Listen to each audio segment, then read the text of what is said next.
Hello everyone, in this video I'm going to show you how to access Chatgpt's memories.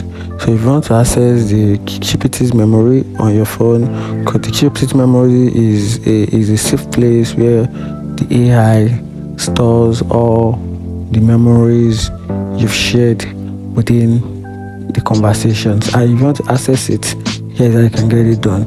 Open your Chatgpt app on your phone, then you tap on the two line button at the left top corner of the screen.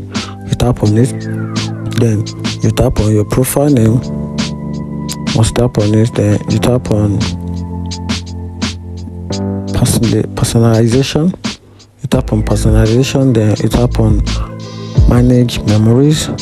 So from here you can see the list of the memories shared, or the memories that you have within the app, and these are the memories stored by the GPT. So if you want to access them, you can just try and read through the most information, the memories you've shared so far with your ChatGPT, and this actually helps your GPT to work efficiently for you in terms of reminding things. You can, if you want your ChatGPT to keep things for you, just tell it what to remind, to keep it or to save it or to remind you later, and this will automatically save to the memory or add up to the memories. And that's it. If I find this video helpful, like and follow for more. Thank you.